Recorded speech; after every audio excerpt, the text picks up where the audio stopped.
On the day we were supposed to get our marriage license, my girlfriend said she was busy and stood me up again. When I got home, I found a wedding certificate of hers with her male assistant. The registration date was today. I laughed, put the marriage certificate on my desk, and immediately broke up with her. The next moment, my girlfriend called me. Her tone was impatient. "Howard, what's your problem? Aren't you too old for this drama?" Just as I was about to speak, I heard her assistant crying over the phone. "Nancy, did Howard misunderstand us? You should go home. I can manage on my own. Don't worry about him. It's always the same tiresome story with him. Right now, you're what's important," my girlfriend said soothingly. After the call ended, I was done. As I was packing my things to move out, Nancy, my girlfriend, walked in with her assistant Billy, supporting him. "Howard, make some sugar water quickly. Billy just fainted from low blood sugar," Nancy ordered, focused entirely on Billy and not even looking up at me. I looked up but didn't rush to welcome her back as I used to. Instead, I continued packing. Seeing my lack of response, Nancy finally looked up with a frown. "Howard, can't you understand people talk?" She was to Billy aback when she saw what I was doing. Then her face dark-billied as she quickly approached. "Howard, what are you doing? Are you seriously thinking of breaking up with me?" Without stopping, I lazily replied, "Is breaking up a joke? You?" Nancy was at a loss for words, glaring at me coldly. "What? I mean, you're the one bringing your husband home. I better make some space for him," I mocked, taking a quick look at Billy. "Howard, what do you mean? I don't get it," Nancy stammered, visibly nervous and avoiding eye contact. I scoffed, tossing the marriage certificate at her. "Nancy, are you serious? Can't own up to your actions?" Seeing the two marriage certificates, she panicked, yelling in frustration. "Howard, what kind of tricks are you playing? How did this get into your hands?" I smirked, not bothering to answer. In the tense atmosphere, Billy spoke up in a tearful voice. "Nancy, I sent it to the wrong place. It's my fault for arguing with Howard because we got married." He started sobbing. "Billy, it's not your fault." Nancy quickly turned sympathetic, walking over to Billy protectively. "Now that you know, I won't hide it anymore." Billy was diagnosed with late-stage stomach cancer a couple of days ago. He doesn't have much time left, and his last wish is to marry me. You know, Billy's been with me since he graduated, always helping me out. He's not just my assistant, he's a friend. When a friend is in trouble, I can't stand by. Howard, you can understand, right? Nancy looked at me with hopeful eyes. I turned away dismissively. He's your assistant, your friend, and your husband. Handle things with him. Talking to me won't help. Seeing my resolve, she frowned again. Howard, is this really necessary? How can you be so heartless? I've already said I'd marry you. Does it matter if it's sooner or later? Billy's sick. How can you be so cold to him? Billy bowed his head, tears streaming down. I paused, looking at the pair standing together. They did seem well matched in their act. I suddenly laughed. It did sting seeing someone I loved take care of another man. But our relationship was tainted, and I didn't want to get tangled up anymore. Yep, I'm cold-hearted. I'll leave right away so he won't have to see me. I nodded and then quickly left with my suitcase. As I passed Nancy, she grabbed me, her words laced with finality. Howard, just quit it. Apologize to Billy right now, and we can forget all this ever happened. If not, she trailed off as if threatening. I cut her off with sarcasm. Or what? Beg you never to ask me back? I'm supposed to apologize? Who is he to me? Nancy's face fell, her voice ringing with warning. Howard, enough. This is your last chance. Apologize to Billy. Otherwise, don't blame me for turning my back on you. In the silence, Billy tugged at Nancy's sleeve, acting all understanding. Nancy, don't be mad at Howard. He's not wrong. It's all my fault. I'm the one who should go. Seeing this, Nancy dropped me and rushed to comfort Billy. I took that chance to walk out with my suitcase without looking back. Right before leaving, Nancy's icy voice echoed clearly behind me. Howard, once you step out, don't expect to come back. I want to see what kind of life a loser like you can have without me. I paused for a moment, glancing back. It wasn't out of reluctance or second thoughts. I just wanted to see clearly the girl I once loved so much. Then, without hesitation, I walked away. Nancy was once my unattainable love and my only choice. She was always the high and mighty princess, and I was just a nobody. We met in college, but sadly we never crossed paths before. I followed her schedule religiously, whether it was going to class, eating, or taking walks.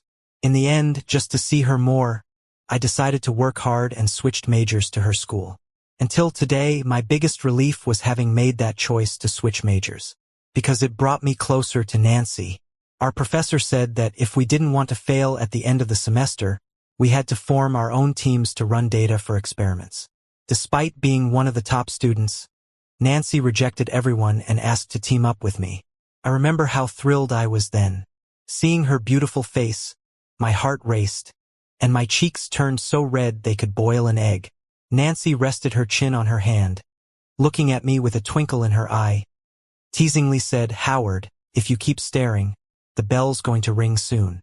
The class burst into laughter, and I snapped back, feeling utterly embarrassed. But Nancy didn't mean to make fun of me. She jumped in and said, "Stop laughing. Teaming up with Howard is my honor." And just like that, Nancy and I got closer and closer. In the end, she was the one who confessed to me. We spent 3.5 wonderful years together in college. We were the kind of couple everyone envied. Even though I was in love, I never slacked on my studies. I held on to my full scholarship throughout and even landed an offer from a major international company after graduation. But Nancy was the only child in her family, so she had to go back home to take over the family business. Seeing her sad eyes not wanting to part with me, I didn't hesitate to turn down a once-in-a-lifetime job offer to join her at the company, helping her make a solid start there. To avoid people saying I capitalized on connections, I started from the bottom. Our relationship grew even stronger, and once I felt the time was right, I proposed to her. But each time she turned me down. When I asked why, she'd just be vague. Later, I found out she already had Billy in her life. Billy was younger, more energetic, and knew how to make her happy. Gradually, our conversations shifted from everything under the sun to the little daily details she shared with Billy. I noticed the change, and I tried hard to mend things. But her heart was elsewhere for a long time. No matter how I tried to convince her to stay, a single call from Billy would have her rushing to him no matter the weather. She gave him all the care and patience she used to show me. All I got were cold looks and complaints. Even so, I couldn't let go, and I proposed once again. This time, she said yes. But on the day we were to get our marriage certificate, she stood me up for Billy. When I saw their marriage certificate, I knew it was finally time to face reality. When I went back to the old, rundown place my parents left me, seeing their photos on the wall, I broke down and cried. After letting it all out, I tidied up, bought some necessities, and settled in. Lying on my childhood bed, my restless heart finally found peace. It was the best sleep I'd had in a long time. No worrying about Nancy's mood or whether she was eating and dressing well. In my dream, I saw my long-departed parents. I hadn't even begun to talk to them when the dream turned sour. Nancy was there, asking why I was so harsh with Billy. She pulled at my sleeve, insisting I apologize to him. Anger flared up in me, but then I was jolted awake by the shrill ring of my phone. I answered groggily, and Nancy's angry voice blasted at me. "Howard, where have you disappeared to? Did you forget today's company signing party? Everyone's got a date, and I'm left alone. Are you trying to embarrass me?" I snapped to full awareness, barely restraining my frustration as I held the phone away. "If that's what you think." "Sure, Howard." Nancy raised her voice, then I heard her move, probably switching rooms. She sighed and softened her tone. "Howard, it's a big day for the company. Can you stop playing games and come over? The signing starts soon, and we can talk everything over after the party tonight." There was a moment's pause in my resolve as she spoke so reasonably. Before I could answer, I overheard people laughing and joking on her end. "Wow, Billy looks like a groom today. Totally, he and Nancy really match today." Billy's voice chimed in. Cut it out. I just threw this on. Seeing I was silent for too long, Nancy called me again. I scoffed. Nancy, isn't your partner already there? Don't call me again. Not letting her respond, I quickly ended the call. Because I knew if I stayed on the line any longer, I wouldn't be able to hold back my sadness. I didn't want to dwell on the past, but 5 years of memories were deeply woven into my life. All those days and nights I spent loving her. I never imagined what life without her would be like. The Nancy from back then would put me first, promising forever. But the Nancy now doesn't need me anymore. Tears dripped onto my pillow as memories startled me awake. I felt pain inside my heart, but before I could process it, there was furious knocking at the door. My first thought was that she was here, my body moving faster than my mind. When I opened the door barefoot, I realized just how foolish I'd just been. Howard, it really is you, you're back? The neighborhood committee lady was thrilled to see me, giving my shoulder an enthusiastic pat. Yes, ma'am. I'm back. Is there something you need? Yes, I got sidetracked there. She got serious. Howard, you should come down and take a look. There's a bunch of black cars blocking the road for you, and our neighborhood's already got narrow streets. The neighbors can't even come and go properly. I frowned and followed her downstairs. At the front, I saw Nancy's black car parked at the entrance. As soon as I showed up, the bodyguard opened the car door, and Nancy stepped out in high heels. I turned to leave, but behind me, Nancy called out sternly, Howard, stop right there. I ignored her and picked up my pace. But the next second her personal bodyguard was blocking my way. Howard, what is this supposed to mean? Nancy caught up in her heels, giving me a slap before asking without a second thought, You've gone too far. I turned away, not a trace of the love in my eyes she used to see. For a moment, she looked stunned, then spoke coldly. Do you know I left a room full of guests just to come get you? Now hurry up. I didn't want to deal with her, but the small alley began to fill with curious neighbors. I didn't want to be the center of gossip, even though I didn't want to be with Nancy. After weighing my options, I grudgingly got into Nancy's car in my pajamas. The back seat window rolled down, and there was Billy, all suited up, looking a bit guilty. Howard, sorry man, he said. I'm feeling a bit off, so Nancy had me sit in the back with her. Hope you don't mind sitting up front. Nancy appeared next, catching me glancing at Billy in the back seat. She seemed a bit awkward. She opened the back door for me, trying to ease the situation. Billy's not feeling too great, so I thought I'd take him for a drive. You don't mind, right, Howard? There's plenty of room back here for the three of us. I quickly shifted my gaze and slid into the passenger seat. I don't mind. Nancy looked a bit annoyed by my reaction, and although she opened her mouth as if to say something, she ended up staying silent. She slammed the back door and barked, Drive. As the car pulled away, curious neighbors followed with their eyes.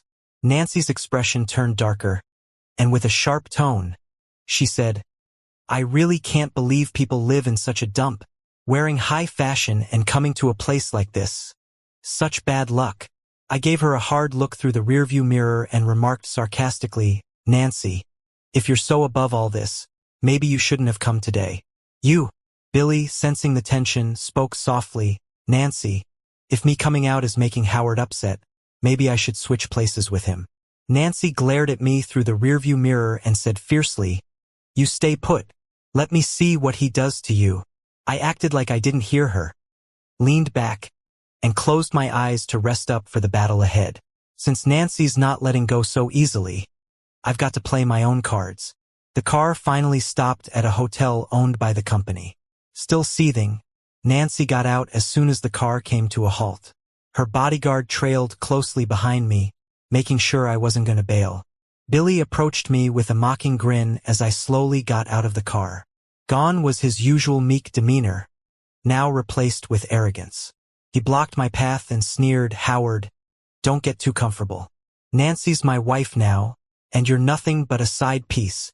Just watch, in the end it'll be me standing next to her. Congratulations then, Billy. Finally, the underdog becomes the star, I said with a smirk, clapping my hands sarcastically as I brushed past him into the building. See, I knew today wasn't about me per se. The company was signing a deal with a top corporation I had secured. The corporation's execs only wanted to deal with me. They made it clear that if I wasn't the one handling things, the deal was off. So Nancy had to suck it up and personally pick me from the slums to ensure the deal went through. Reaching the entrance of the banquet hall, Nancy met me again. She looked me up and down, unimpressed by my cheap pajamas, and sneered. "Is that what you're wearing? How embarrassing." Without another word, she dragged me backstage to a dressing room. She tossed me a suit matching her white dress and instructed the makeup artist, "Make him presentable, and hurry up." I was like a puppet as they fussed over me. Looking at my reflection, I barely recognized myself. "Now you at least look human," Nancy commented sharply from behind, arms crossed. Her tone made me roll my eyes. Honestly, I couldn't care less about the facade, especially since this was my last night in her world. I was leaving her world after tonight, so what people thought of me didn't matter. Once dressed, Nancy brusquely linked arms with me and led me into the banquet hall. The moment we walked in, the lights came down on us. Conversations and clinking glasses came to a stop. I was dazed, feeling like we had inadvertently stepped into a wedding ceremony. My suspicion was confirmed the next moment. The host cleared his throat, commencing with a vow recital that wished love everlasting. He then announced the signing ceremony would follow Nancy's engagement event. By the time the host's voice faded, I finally snapped out of my shock. I tried to break free from Nancy's grip, but she held on tightly. "Howard, you better play along today." Her tone was full of unyielding warning. I scoffed and wrenched my arm free with all my might. As everyone watched in stunned curiosity, I calmly said, "This engagement is Nancy's little play, one I didn't consent to or know about. Nancy and I are over. She's already tied the knot with her assistant Billy. I don't make a habit of wrecking homes." Finally, I solemnly declared, "As of today, I'm no longer with the company. From now on, I'll have no hand in any of its business." With a smile, I turned to Nancy and said, "I quit. The breach penalty is already in your account. From now on, we go our separate ways." Nancy was left speechless, staring at me in disbelief, clutching her dress in stunned silence. With that, I walked out. Seeing I wasn't joking, the clients shattered their glass in anger and left, calling it a joke. The smaller, invited companies stayed, eager for gossip. As I reached for the door, Nancy finally snapped back to reality. She yelled orders at her men while running towards me. "Howard, stop!" Blocked again by her goons, I paused and turned back to her. Nancy tugged at me with a pout. "Howard, how could you? We had an agreement." Billy arrived then, watching the scene warily. "Nancy, I'm feeling ill. Could you stay with me?" She didn't spare him a glance. Her eyes locked on me with hope. "Howard, stop messing around and don't be mad anymore. Please?" The scene fell into an awkward silence, with everyone holding up phones, recording like crazy. I kindly reminded Nancy, but she seemed like she didn't hear me, clutching onto me tightly. Suddenly, I lost my cool and sneered. "Nancy, you might not care, but I do. It was you who ditched me to marry someone else. I let you go, but now you're clinging to me like glue. What do you even want?" "It's not like that, Howard. I've always loved you. I'm divorcing Billy soon, and we'll get married right away." By now, Nancy knew I wasn't playing games. She started crying, her tears falling hard as she looked up at me hopefully. I stared back with no emotion, feeling my patience slip away. Once upon a time, a single tear from her would have made me feel guilty for days. But now, seeing her crocodile tears, all I felt was disgust. I calmly said, "Nancy, you have no heart. Your new husband is staring at you, hoping you'd look back. But here you are, tangling with me in front of him. How humiliating for a man." As I spoke, I shot Billy a challenging glance. Nancy frowned tightly, signaling her bodyguards to remove him. No matter how he shouted, she didn't even spare him a glance, just kept crying, assuring me, "Howard, you're the only one I want to marry. I messed up and it won't happen again." Honestly, if past me heard this, I'd have given her my all. But now, I disgustedly shrugged her off. Your family's company is huge. You wouldn't want it ruined on your watch, right? If you don't care about the stock prices dropping, I don't mind bickering with you here. After that, Nancy finally released me, trembling, and I pushed open the door and hurried out. I didn't expect Nancy to chase after me. Her high heels were lost long ago, leaving a trail of bloody footprints behind her. I sighed silently and waited for my ride share. As she saw me, she ran to me, but halted when she saw my cold expression. Howard, I've thought it over. Nothing matters more than you. My dad can handle the company. She sounded sincere and I got her hint. Seeing I didn't mock her, she cautiously reached out to hold my hand. Howard, my feet hurt, she said, tears welling up. I didn't respond, looking past her at someone behind her. Your real husband should be the one to console you, not me, your ex. Hearing this, Nancy got emotional, then calmed down. She boldly wrapped her arms around me. Howard, quit being passive-aggressive. I know I was wrong. I followed you out. Doesn't that show my love? I quietly looked into her eyes. Her love for me? No. More like her privilege always had others spoiling her. She wanted to conquer my denial, but once I gave in, I'd lose all value to her. Your husband is watching. Go comfort him. It's not right to let him wear that heartbroken look, I said. Nancy spun around. Billy came over and held her. Nancy, don't leave with him. Let's go home. Okay? I added, Nancy, don't do things you'll regret. You've chosen. No turning back. From now on, I don't want to see you again. Maybe my repeated rejection hurt her pride. She pushed Billy aside to take his arm instead, glaring at me. Howard, you're the one who doesn't appreciate kindness. I was nice and you didn't care, pushing me to anger. Fine, let's never see each other again. I'll see which company hires someone our company let go, she threatened. I shot back, bring it on. The scene at the company banquet hit the top of trending searches that night. Somehow, my number got leaked, and reporters hounding for gossip called until my phone died. I blocked a batch, but more calls came right after. I finally canceled our shared phone number at the store early the next day. Peace at last. Just when I wanted to live quietly, Nancy pulled another stunt. She blocked my neighborhood with 3 cars, threatening to stay unless I went with her. I wasn't scared of nosy neighbors anymore. I was worried the scene would draw reporters. Then my peace would be gone for good. I got in her car, seething. When Nancy saw me, her eyes brightened for a second, then went flat. I noticed it and watched her silently. Nancy, did you forget what you said before? Why are you here again? My tone was distant. She lowered her gaze. Howard, my dad's in the hospital and wants to see you. Gone was her arrogance from that night. I stayed silent. We reached the hospital in silence. Nancy's father looked pale, lying in bed. Papa, Nancy called softly from behind me, nervously twisting her fingers. He responded with a stern hum, just one syllable bursting with authority. I glanced at Nancy, noticing her nervous mannerisms. If it were before, I'd have held her hand, assuring her it's all okay. But now, I just stepped aside, casually sitting on the leather couch, staring straight at the company's boss. What is it? Let's get to the point. I guess you're already aware of the company's stock plummeting.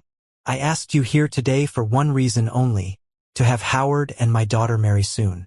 Nancy's dad said, still coughing into his hand. Even though he seemed weak, his tone was unmistakably firm. The caretaker next to him helped him with his back. Nancy wanted to step forward but hesitated, casting a desperate look at me for help. I calmly shifted my gaze and said casually, is Lily's company giving yours a hard time? Lily's the owner of that leading company that only wants my skills and is willing to sign a contract with me. Nancy's father, finally done coughing, replied, Howard is a smart guy. I just smiled at that. I got it clear as day. Our company isn't as powerful, and upsetting Lily left them with no way to seek reconciliation. Knowing Lily's company holds me in high regard, they decided to use me as their play. From the start, I've been nothing but a tool for those in charge, without any regard for my rights. If Howard agrees, my little girl's silly marriage can end, and he can have a happy life with her. Nancy looked at me expectantly, tears shimmering in her eyes. I smiled back at her and said slowly, "Sorry, I don't take anyone else's leftovers." As soon as I said that, Nancy's dad furiously threw a cup at Nancy. "Useless. You're the cause of this mess. Don't you know your place? How dare you act up in front of me?" He barked, sneaking glances at me now and then. Blood streamed down Nancy's forehead, yet she stubbornly lifted her tear-stained face and looked right at me. Seeing her hurt, I remained calm as a lake. I didn't speak, just watched coldly and then sneered before turning away. Nancy's dad had never been ignored like this by someone younger, his longtime superiority now replaced by defeat. He leaped from his bed, raging and cursing readily. For the first time, Nancy disobeyed her father to run after me, sobbing, "Howard, there are no more obstacles between us. Do you really not want to marry me?" I was still fuming from her father's treatment. "Then get out of my way," I snapped. Nancy shook her head in pain, clinging to my shirt. "Howard, you've never treated me like this. Is there really no chance? I already divorced him. I only ever loved you. But I don't love you anymore. I don't believe it. I don't believe it. Howard, you loved me so much before. Remember?" Nancy cried out desperately, confronting me. I pursed my lips. Looking at her, "You realize that's in the past, right? The person I loved is long gone in my heart." My words stabbed Nancy deeply, like a thorn. She clutched her head, denying it repeatedly. Out of patience for her apologies, I pushed her away and turned to leave. Nancy fell to the ground, wailing and crying loudly behind me. With a frown, I walked off in long strides. After that day, I cut off all contact with Nancy. I didn't focus on the company's situation, but I eventually caught the news on TV. To appease an enraged Lily's company, they had to pay high violation fees, resulting in massive layoffs to cut costs. Complaints filled the air, with negative news about the company pouring in from all sides. Without its foundation, the company was close to crumbling during this crisis. Honestly, I felt nothing. It's all Nancy's own doing. Just when I decided to go abroad for further studies, Lily's company somehow got my number. A senior executive personally extended an offer. I admit it was tempting, but thinking about possibly facing Nancy at work, I declined. I contacted my old professor from college, asking about studying abroad. He was surprised but also regretted I missed the chance at a big company job back then. In the end, he reassured me that it was never too late to try. "Howard, you're a bright talent, you'll surpass me someday," he complimented. Living up to his expectations, I nailed the toughest admission exam and got into an Ivy League school abroad. Professor was so thrilled, he called all my classmates from our year, planning a big reunion party. That's where I bumped into Nancy again. Seeing her caught me off guard. I froze for a minute. It was Nancy who broke the silence first. "Howard, long time no see." She approached with a smile, but it never quite reached her eyes. I looked down nervously, unsure of what to say. Nancy noticed my observation and laughed self-deprecatingly. "I must look awful now." "Not really, just a bit worn out," I replied honestly. Maybe my harsh attitude last time caught her off guard because, when I spoke calmly, her eyes turned red. "Howard, I thought you never wanted to speak to me again," she said quietly, stepping closer. I stepped back uneasily, frowning slightly. "Don't overthink it. As long as you keep your distance, I'm fine with being old classmates." My cautious retreat froze Nancy in her tracks. Her eyes filled with a drowning sadness. Suddenly feeling annoyed, I ended the chat with, "Let's catch up later. You should get inside. The professor's already here." I tossed that over my shoulder and headed into the room first. As I celebrated with classmates, the alcohol got to me. The professor, pleading exhaustion, left early. Everyone understood. He was giving us room to let loose. Conversations drifted from one thing to another. Eventually, everyone started talking about me. I laughed and answered each question. But when everyone started talking about how Nancy and I were a perfect couple in their eyes, I couldn't help but look a bit cold. I raised my glass and toasted to Nancy from a distance. Nancy is the daughter of the company's boss, and I'm not worthy of her. But I still want to thank her. Nancy is truly great. She taught me how to be an independent man. I downed my drink and then changed the subject. Let's talk about something else. So our beauty queen doesn't feel uncomfortable. Quite a few people knew we broke up and, sensing the awkward vibe, they laughed and helped steer the conversation elsewhere. But a few people, who once chased after Nancy and didn't know the details, kept pushing us to play couple games. Seeing me put down my glass and stop engaging, Nancy jumped in. Howard has had a bit too much tonight. Let's not do any games. Let's just chat casually. People still wouldn't give up. Under their urging, Nancy came over to my side. I don't know who pushed her, but she ended up in my arms. Instinctively, I jumped up, but Nancy quickly wrapped her arms around my neck. She gave me a desperate look. The classmates started chanting for a kiss, and she moved towards my lips. At the last second, my patience wore thin. I pried her fingers away and stepped back to create some distance. With a dark expression, I said, "Enough. Nancy, others might not know our situation and joke around, but how could you not know? Howard." Nancy bit her lower lip, looking at me pitifully. I ignored her, turning to everyone. "Nancy and I broke up a while ago. The reason is she secretly married someone else." Amidst their shocked reactions, I added, "Sorry, I've had a bit too much. I'm heading out." I couldn't stay in that suffocating space any longer. I pushed the door open and fled. I never thought Nancy would become so clingy. I started to miss the old her, the one who looked down on everything with pride. "Nancy, can you stop?" I halted in my steps, speaking irritably. "Chasing after me like this only makes me dislike you more." Tears rolled down her cheeks as she softly said, "Howard, I know you're going abroad, and I know I can't keep you. I just want to look at you a few more times while I still can." I closed my eyes, swallowing all emotions, and said calmly, "I saw Billy's posts. Didn't you two reconcile? You even went to places we had planned to visit together. I'm happy for you. It's not like that." Nancy stepped closer in her agitation, but upon seeing my cold expression, she lowered her gaze and retreated a step. "I've ended things with Billy completely. He wasn't sick, he lied to me.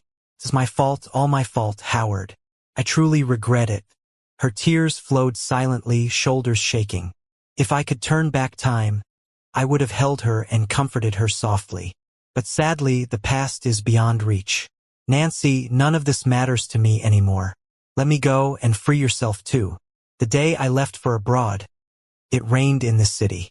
Dragging my suitcase, I walked into the airport and caught sight of Nancy from the corner of my eye. She was all suited up, following me not too close, not too far. With a sigh, I entered the lounge. She sat right behind me, watching silently through her sunglasses. I pretended not to notice, put on my headphones, and waited quietly to board.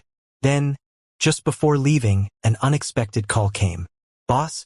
Howard, there's no need to be so formal. Isn't calling me uncle more familiar?" Nancy's father's tone had lost its previous sharpness. I glanced at Nancy, then replied coolly, "We aren't that close. It's more polite to call you boss." Hearing my response, Nancy gripped her white dress tightly.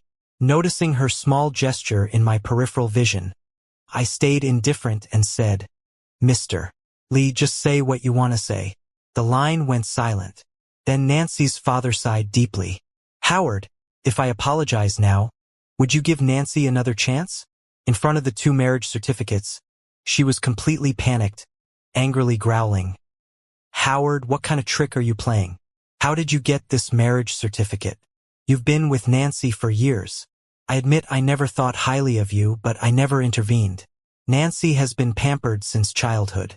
I always thought she was just playing with your relationship. After all, you two aren't from the same social class. Ever since the breakup, the kid's been struggling and her health's gone downhill. As her father, it's been heartbreaking to watch. If anything I did upset you, I'm sincerely sorry. I just hope you'll give Nancy another chance, remembering the good times you two had." I put my phone on speaker and stood up, looking at Nancy.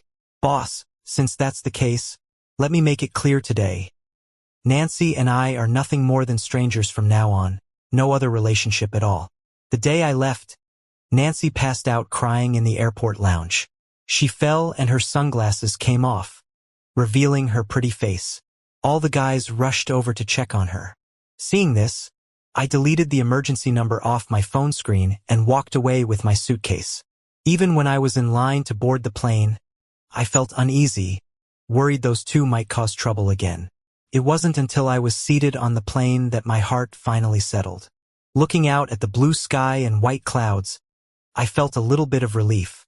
After the plane landed, breathing in the foreign air, I suddenly had the urge to cry. Sniffling, I pushed aside my worries and walked over to the senior who came to pick me up. During my time abroad, I was absorbed in my studies, leaving no room for other thoughts. If it hadn't been for that late-night call from across the ocean, I might have completely forgotten Nancy. Hello? Howard? Nancy just passed away. Before she died, she made me promise to contact you. She wanted to tell you, Howard, in the next life I definitely won't miss out on you again. The call ended. I was dazed for just a moment. Then I powered off my phone and went back to sleep.